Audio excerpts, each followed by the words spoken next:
Salut à tous, bienvenue sur Révolution énergétique. Aujourd'hui, on découvre un système de décarbonation de la chaleur industrielle. Du gaz est remplacé par de la chaleur fatale et de l'électricité. On est dans une usine qui fabrique des bacs de douche et des éviers en céramique. Allez, c'est parti!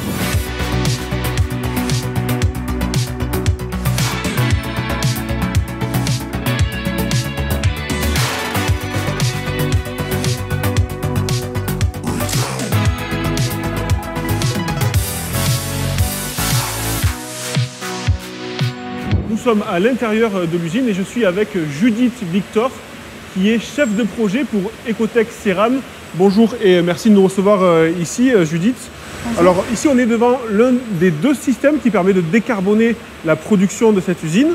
Et vous allez nous expliquer comment il fonctionne déjà, où est-ce qu'il puise son énergie pour commencer. Ok, alors donc là on est dans une pièce qui est juste derrière un four tunnel. Donc c'est un four de céramique haut de gamme qui est fabriqué chez Villeroy-et-Boch. C'est des bacs de douche et des éviers vraiment de grande qualité. L'idée c'est que les produits rentrent dans le four, sont cuits et ensuite ils redescendent en température dans le four pour ressortir froid. Ce qui se passe, c'est qu'au niveau du refroidissement, il y a deux cheminées différentes. C'est de la chaleur qui sort du four pour refroidir les produits. Et c'est de la chaleur qui n'était pas valorisée jusqu'à présent. Ce qu'on a fait, c'est qu'on est venu se piquer sur la cheminée qui est juste derrière ce mur.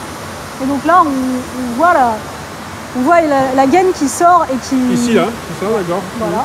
Qui sort du four et qui arrive dans notre système. Ce qui est hyper important, c'est de bien comprendre qu'un four tunnel, c'est un équilibre entre des pressions et des températures. Et pour des produits de céramique, c'est très important de ne pas perturber au niveau du refroidissement surtout, pour éviter tout problème qualité. Donc nous, on a mis notre installation, on a fait extrêmement attention à ne récupérer que ce que le four peut nous donner en termes de gisement et pas venir trop tirer du four qui déséquilibrerait tout et qui serait un carbone. On a quelle température là qui sort des cheminées de ce four tunnel? Là, on est aux alentours de 350-400 degrés. C'est pas une température qui est constante. Ça varie en fonction de la masse dans le four et on a une deuxième cheminée sur laquelle on a un deuxième projet qui est à plus basse température et qui elle est plutôt aux alentours de 200-250 degrés. Et si j'ai bien compris, au cœur du four, la température elle peut monter jusqu'à 1000 degrés, c'est ça? Ouais, oui, 1100, 1200 selon les produits, selon la composition des produits. Donc là, vous le récupérez en vous piquant sur la cheminée ici. Et l'air chaud, où est-ce qu'il va concrètement? Est-ce qu'on peut avancer du coup pour... Oui, on peut avancer bien sûr. Donc on récupère l'air chaud, on descend dans la conduite. On arrive dans un premier bloc qui est un bloc de filtre haute température pour vraiment s'assurer qu'on n'a aucune poussière dans l'air.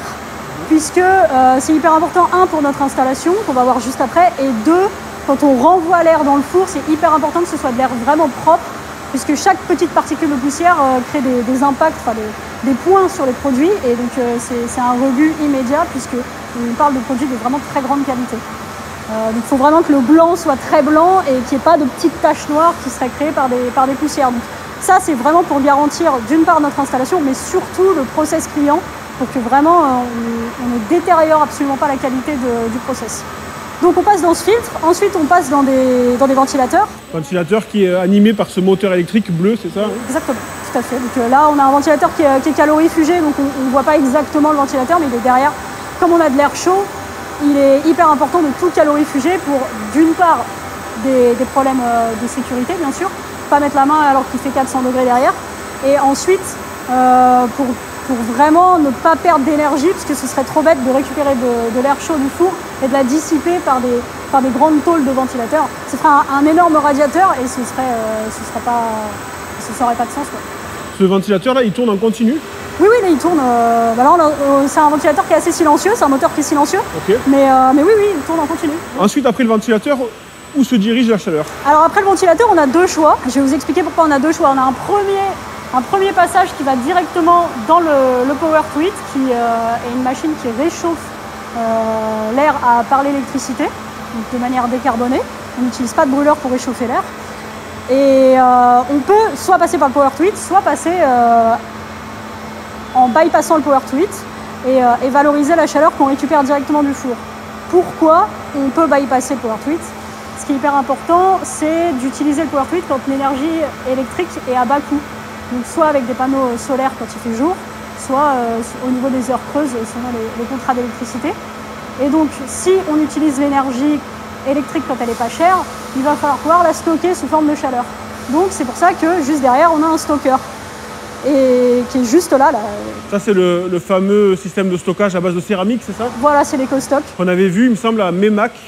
Oui. Qui est installé, c'est le même type, le même principe, c'est ça? Ouais, c'est exactement le même principe qu'à Tegulis, tout à fait. Pour ceux qui veulent voir le reportage, le lien est en description. Nous sommes allés donc dans une usine qui fabrique des tuiles, c'est ça, et où le premier exemplaire de l'EcoStock a été installé. Exactement. Là, on n'a qu'une seule cuve parce que pour le besoin du projet, on avait besoin que d'une seule cuve. On n'avait pas besoin de 2 cuves, donc on n'en a pas mis 2. Mais c'est exactement le même principe que dans la tuilerie de Memac. Le Power to Heat, donc c'est la partie rouge. Voilà. Pour ceux qui ne savent pas, est-ce que vous pouvez nous expliquer le concept? Déjà, qu'est-ce que ça veut dire en français, Power to Heat, et à quoi ça sert? Alors en français, c'est de la puissance de l'énergie pour réchauffer, Power to Heat. De l'électricité, c'est ça qui est concrètement consommé pour produire de la chaleur? C'est ça. Donc en gros, on a des canons à air chaud, ça s'appelle. C'est comme des gros sèche-cheveux, mais industriels. Donc au lieu de sécher les cheveux, ça sort à 600 degrés, donc vous n'avez pas faire attention. Oui. Donc on a de l'air qui est déjà chaud par le four, qui rentre dans le Power to Heat et qui est remonté en température. Donc on rentre à 350 degrés et on sort à 600. Est-ce qu'on peut aller voir d'un peu plus près oui, on peut. Le dispositif? Parce qu'au final, c'est des résistances, c'est ça? Oui, ça marche par effet Joule. En gros, c'est des canons en céramique à l'intérieur desquels il y a des résistances. C'est ce qu'on voit là, c'est ça, les canons? Ça, c'est les canons, ouais. D'accord. Donc il y en a 16 en série. Pourquoi on en a mis 16? Parce que c'est la puissance qu'on avait de disponible dans l'usine. Donc c'est quelque chose qui est complètement modulable selon le besoin et selon la puissance disponible de l'usine. Donc voilà, on peut en mettre 16, on peut en mettre 4, on peut en mettre 25. On fait vraiment ce qu'on veut. C'est juste la taille de la machine qui va changer, mais la conception restera la même. On a vraiment pensé à un truc modulaire pour que ça puisse s'adapter aux besoins et pas mettre trop de puissance alors qu'on n'en a pas besoin, ça n'aurait pas de sens.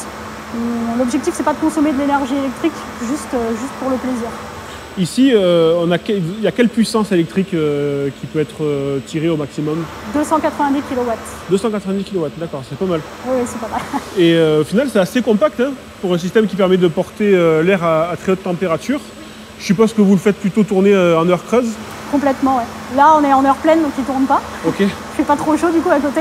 Mais oui, ça tourne plutôt en heure creuse. Et le concept, il peut très bien aussi fonctionner avec des panneaux solaires qui pourraient être installés par exemple sur le toit de l'usine? Voilà, c'est l'objectif. En fait, cette machine, elle est vraiment conçue avec le stocker, les deux briques liées. C'est vraiment conçu pour être avec de l'énergie renouvelable parce que ça a tout son sens de monter l'air en température, le stocker et ensuite déstocker quand l'énergie est chère ou qu'on est la nuit et que les panneaux solaires ne captent pas de soleil. Mais oui, c'est ça, c'est vraiment ça l'objectif. Et donc, dans l'EcoStock, ici, pour revenir à l'EcoStock, on a quelle quantité d'énergie qui est stockable? Donc, c'est de l'énergie sous forme thermique, mais en mégawattheure, en gigawattheure, on est sur quelle quantité? On est à 2,3 mégawattheures. Ok, ça permet de fonctionner en autonomie combien de temps à peu près? Alors, tout ça, ça dépend du besoin, bien sûr.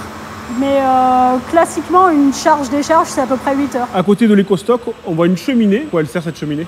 Cette cheminée, elle sert à plusieurs choses. C'est d'abord une soupape de sécurité. Globalement, si jamais on a besoin de déstocker l'EcoStock et qu'on n'a pas de besoin au niveau du four. Par exemple, le four s'arrête, l'EcoStock est rempli, on a besoin de pouvoir le déstocker pour des raisons de maintenance, de sécurité, etc. On peut tout envoyer à la cheminée. Ça permet de rendre la machine complètement autonome et de ne pas impacter le process client si jamais nous, on a besoin de faire quelque chose sur notre machine. Et ça permet aussi de chasser l'air quand on charge l'EcoStock. C'est très fonctionnel comme cheminée. Très bien. Et donc là, on voit la canalisation au-dessus qui permet d'injecter au final la chaleur que vous avez récupérée et éventuellement portée à plus haute température avec le système de Power to Heat. La canalisation se dirige vers l'entrée du four. Okay. Donc en fait, il y a 2 étapes dans ce projet. La première étape, c'était de valoriser la chaleur au niveau du début du four pour la montée en température des produits. Et la deuxième étape, une fois que ça c'est validé, on voit que l'ensemble du système Power to Heat plus EcoStock qui est quand même une première mondiale, une fois que tout ça c'est validé, on passe à la deuxième phase qui est la phase d'alimentation de brûleur avec de l'air chaud pour optimiser la combustion et pour diminuer la consommation de gaz. Bon, ben on va aller jeter un œil là-bas du côté du four-tunnel. C'est comme ça que ça s'appelle. Four-tunnel, voilà, tout à fait. C'est parti. Au fond, il y a l'éco-stock. On a vu la canalisation qui arrive ici. Donc sur le four-tunnel, tout ça, c'est le four-tunnel, hein, c'est ça? C'est ça, tout à fait. Là, on est plutôt au début du four-tunnel. C'est ici que vous réinjectez la chaleur dans le four. Ça fait économiser quelle quantité d'énergie à ce niveau-là? Là, l'idée, globalement, on valorise 4000 MWh à l'année. Donc ça représente environ 700 tonnes de CO2. Et juste pour à titre comparatif, un Français moyen, c'est 10 tonnes de CO2. Donc là, on est sur 70 personnes qui sont... Enfin, c'est l'équivalent de 70 Français moyens qu'on a juste récupéré de la cheminée pour valoriser au début du four. Et cette quantité d'énergie, c'est autant de gaz qui n'est pas brûlé, c'est ça? C'est autant de gaz qui n'est pas brûlé également, et c'est autant de CO2 qui ne part pas à l'atmosphère. Et en termes de température, à cet endroit-là, le four, il a besoin de quelle température? Le four, il a besoin globalement, on va dire entre 300 et 600 degrés. Et vous lui injectez cette température-là ou un petit peu moins? C'est un complément ou ça permet de faire fonctionner à 100% le four? On sort de l'éco-stock à 600 degrés, donc après il y a quelques pertes thermiques, donc on lui injecte un petit peu moins, mais c'est un très bon complément et ça permet vraiment d'aider le four au début. L'idée étant toujours de garder en mémoire qu'il faut ne pas mettre trop d'air au début du four pour ne pas le monter en pression parce que ça déséquilibrerait le four.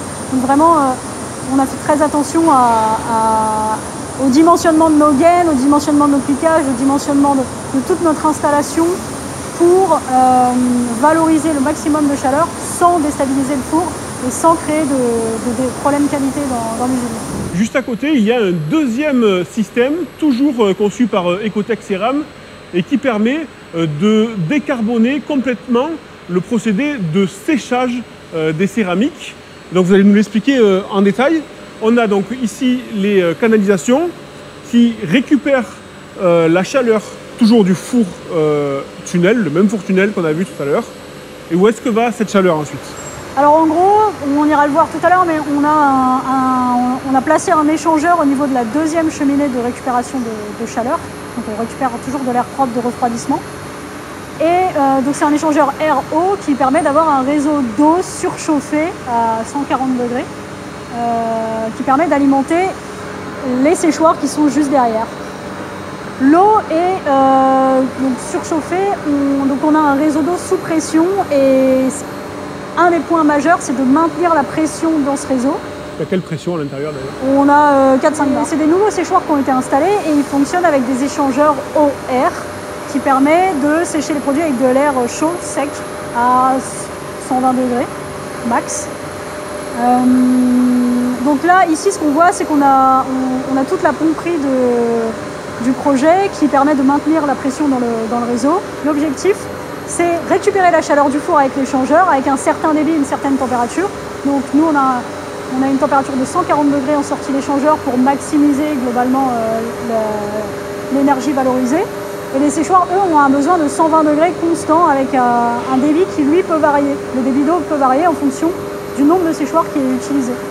Donc, il a fallu découpler ces deux débits. Et donc, c'est pour ça qu'on a une pomperie qui est assez imposante et complexe.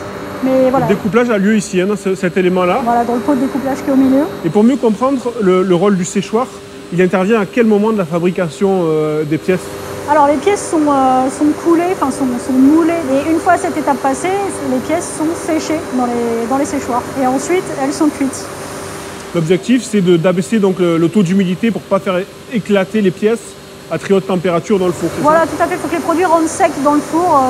Donc l'humidité résiduelle doit varier en fonction du mélange de fabrication. Donc ça, c'est vraiment propre à l'usine. C'est eux qui déterminent leurs critères qualité. Nous, on se doit de leur garantir que les critères qualité vont être obtenus et donc que le séchage va être correctement fait. Et du coup, après cette partie-là, après cette pomperie, la chaleur, elle se dirige donc sous forme d'eau surchauffée directement dans les séchoirs. Et là, il y a des ventilateurs finalement qui échangent, je suppose. Il y a des échangeurs eau-air sur chaque séchoir. Et donc ensuite, les produits sont séchés avec de l'air chaud, sec, qui provient du coup de cette boucle d'eau surchauffée. Donc on a de l'air chaud, sec, qu'on récupère du four. On le transforme en boucle d'eau. Alors pourquoi on a choisi de l'eau aussi? Il y a un deuxième point, c'est que ça permet de perdre moins d'énergie sur la longueur, parce que l'usine est quand même très grande, très spacieuse. Et donc pour limiter les pertes thermiques, on a choisi une boucle d'eau surchauffée. Et puis les technologies des séchoirs ont des échangeurs eau-air. Donc en fait on se devait, nous, de trouver un moyen de récupérer de l'air et d'alimenter les séchoirs avec de l'eau chaude. On est au niveau du four-tunnel. Ici, c'est la fin du four-tunnel avec les pièces qui donc, sont finalement cuites. Et ici, il y a une énorme canalisation dans laquelle circule de l'air très chaud, je suppose. À quelle température d'ailleurs L'air est récupéré du four à 250 degrés à peu près. Ok. Et ici, vous avez installé donc un échangeur de chaleur. Voilà. Est-ce que vous pouvez nous expliquer déjà le fonctionnement? Depuis le piquage, ici, vous avez créé un piquage spécifique. C'est ça, la gaine qu'on voit horizontalement existait déjà dans l'usine. Donc il récupérait une partie de la chaleur qui sort du four pour alimenter un pré-four. Donc tout ne partait pas aux petits oiseaux, donc c'était déjà un bon point. Nous on est venu donc percer la gaine à deux endroits, ici et ici. Et on est venu installer notre échangeur air-eau. Donc qu'est-ce qu'on a installé?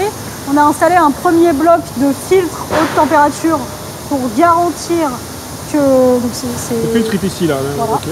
Tout à fait. Donc ça, c'est pour garantir que l'air qui va rentrer dans l'échangeur est exempt de toute poussière, puisqu'on ne sait pas ce qui peut sortir du four. Ensuite, on rentre dans l'échangeur. Donc c'est un échangeur... L'échangeur, c'est là où il y a les petites flèches, hein, c'est ça? Voilà, tout à fait. C'est un échangeur classique. On sort de l'échangeur, au niveau de la flèche rouge, on sort de l'échangeur dans une boucle d'eau chaude, on sort à 140 degrés et on revient dans l'échangeur à 110 degrés, là où il y a la flèche bleue, dite froide. En sortie d'échangeur, on a un ventilateur qui nous permet de renvoyer l'air à 150 degrés dans la gaine qui va au pré-four. Donc on maintient le fonctionnement du pré-four qui a pour but de finaliser le séchage des produits avant l'entrée du four. On ne perturbe pas le process du client et on alimente les séchoirs qui, eux, fonctionnent avec 100% de cette boucle d'eau surchauffée. Donc l'étape de séchage de l'usine est 100% décarbonée. Ça veut dire qu'on n'utilise pas de gaz naturel pour sécher les produits, alors qu'avant, les anciens séchoirs fonctionnaient avec des brûleurs au gaz. Les nouveaux séchoirs qui fonctionnent avec de l'air sec sont plus efficaces. Et ils sont 100% décarbonés. La transition énergétique, parfois, elle requiert des métaux rares, des métaux qu'on ne produit pas en Europe. Ici, je ne suis pas ingénieur, mais ça a l'air plutôt simple de conception. Il n'y a pas l'air d'avoir une très grande variété de matériaux. Déjà, où est-ce que c'est fabriqué et quels matériaux on retrouve dans l'ensemble du système?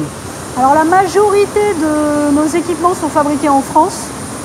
Certains équipements viennent d'Espagne ou du Portugal. On ne va pas beaucoup plus loin dans nos équipements sur cette installation.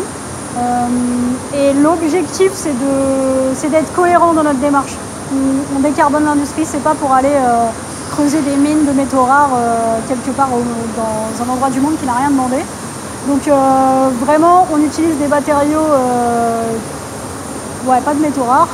Là, les gaines qu'on voit, elles sont en inox. Essentiellement, c'est l'inox en fait, la majorité. Si on fondait tous les matériaux de votre système et qu'on en faisait des cubes, on aurait plutôt un gros cube d'inox, c'est ça? On aurait peut-être pas un gros cube d'inox, parce que finalement, on n'a pas tant de métaux que ça, à part la cuve EcoStock. Mais on a de l'inox et de l'aluminium qui sont des matériaux qui sont très recyclés. Donc, c'est pas le pire. Et dans l'EcoStock, c'est des briques de céramique classiques, c'est quoi comme c'est vraiment de la céramique? C'est de la céramique, ouais. D'accord. Tout à fait.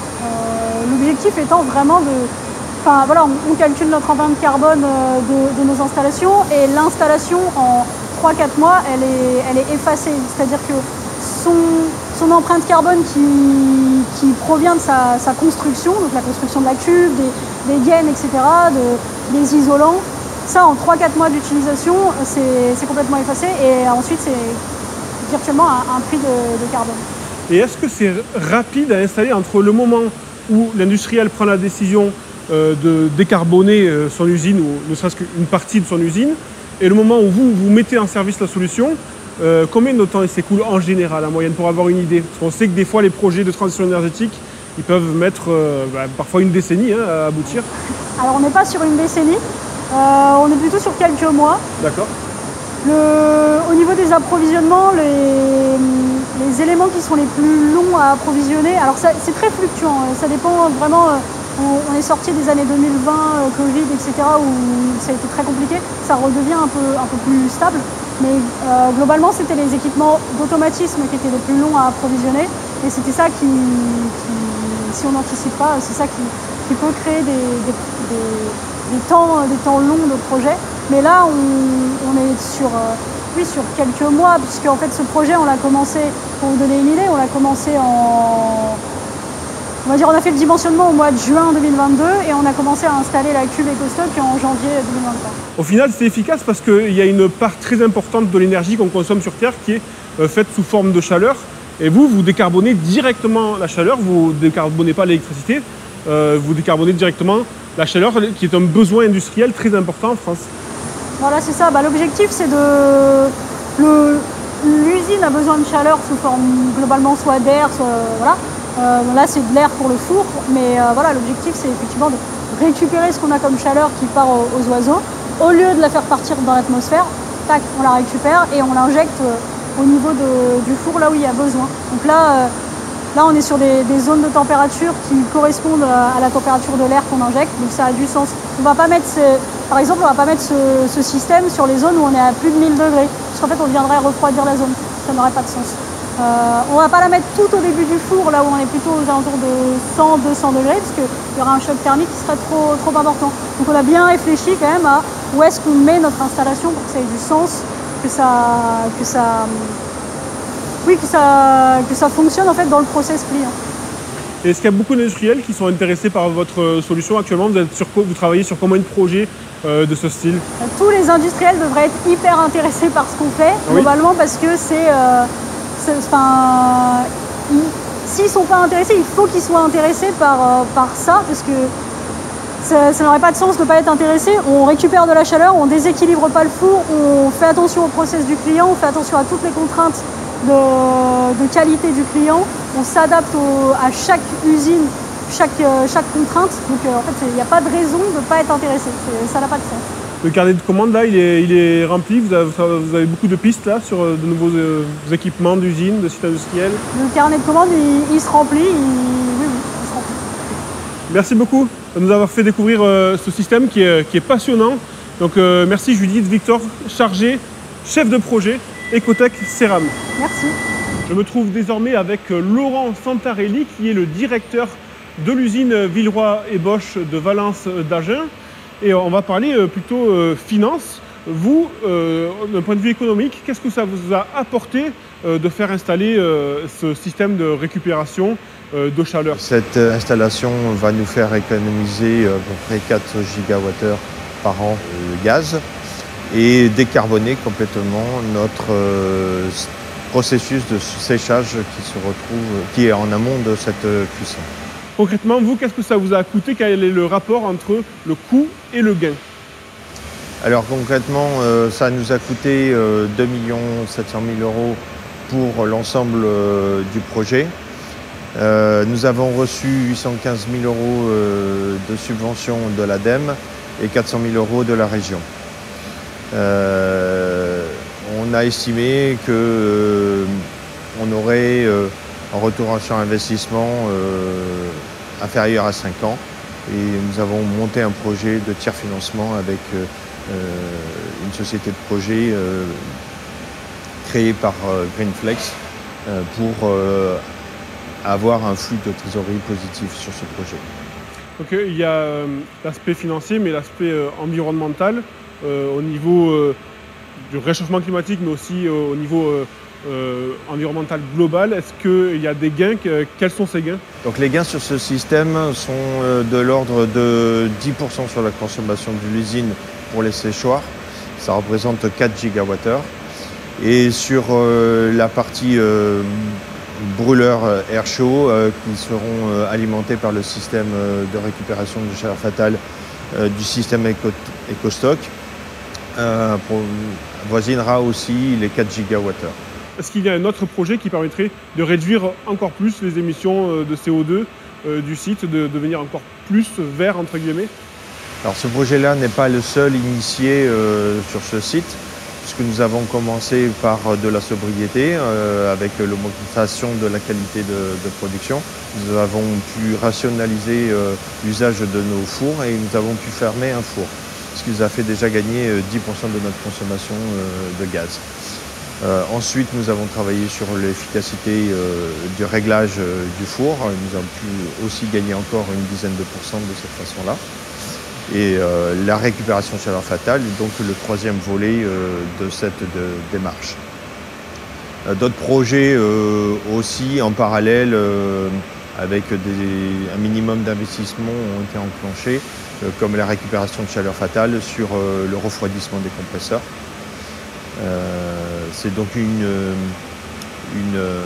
démarche globale que nous avons initiée sur toute l'usine.